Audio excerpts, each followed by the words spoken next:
Hello, I'm Dr. Hamilton Stubbs. I'm a double board certified sleep specialist, and I'm here to tell you how to record a sleep diary. This can be printed out, and I refer to these as our paper sleep diaries. This is a powerful tool, but some people think that it's difficult to complete. So let's go through this and let me show you exactly what you're going to do and why we're going to do it. So let's start with why are we recording a sleep diary? When you are sleep deprived, it will affect your appetite. You'll feel fatigued, and the body interprets that as needing energy, which is interpreted as needing to eat fats and foods that are rapidly converted to energy, like high carbohydrates or refined sugars or refined and processed foods. So you want to take a time to get an idea of how much you're actually in the bed, but also how much do you think you have slept.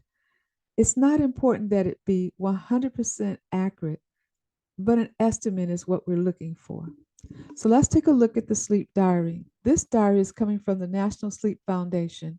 This is a standard diary that a lot of different medical practices use and a lot of sleep practices use as part of the way of taking a history and following the progress of therapy. On the top,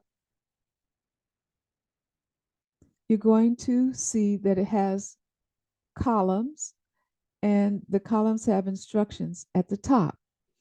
We'll be working with complete in the morning, and we will not be looking at complete at the end of day. So here's what we're going to be recording. I went to bed last night at, and you'll fill in a time. And the next column, I got out of bed this morning at, and you'll fill in a time. Last night, I fell asleep in. This is an estimate of how long you think it took you to fall asleep. You do not want to watch the clock because clock watching is a sleep disturber. The next column, I woke up during the night, is for you to write how many times you feel you woke up. And these are the times that you woke up and you became aware of your wakefulness. It is not relevant if you woke up one time that was just a very few seconds, or if it was one time and you woke up and it was difficult to go to sleep for several minutes.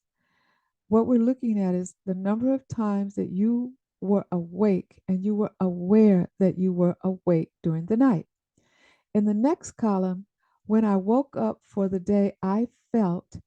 You want to give yourself a little bit of time after waking up before you fill out this column. And that is because there's something called sleep inertia. When we wake up in the morning, many people don't feel quite as energized or alert as they will a few minutes later after getting out of the bed and moving around a bit. So you want to fill out this column after you've gotten out of the bed and maybe done some of your morning activity and had a little bit of time to stir around. Then you'll come back and you'll fill out your diary and describe how you felt. Do you feel refreshed? Did you wake up feeling somewhat refreshed? Or after you've moved around, do you still feel tired? And this is tired, like, I really wish I could go back to bed. In the next column, last night I slept a total of, and you're going to give an estimate.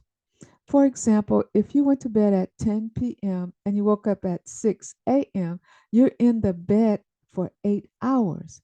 If you feel that you slept 8 hours, then you'll write 8 hours here.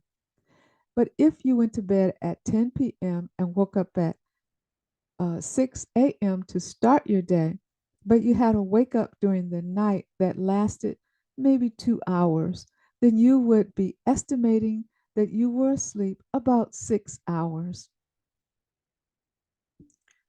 In this last column that we'll look at, my sleep was disturbed by, just write down what you think caused you to wake up or to have a restless sleep, or a non refreshed night of sleep.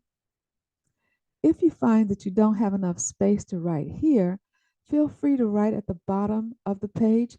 Make sure that you write day 1 and the date, and then try to just write it out here. And below it will be day 2 if you feel like you need to write more down here than what you can get up here. So I'm Dr. Hamilton Stubbs, a double board certified sleep specialist, and we just reviewed how to record a sleep diary.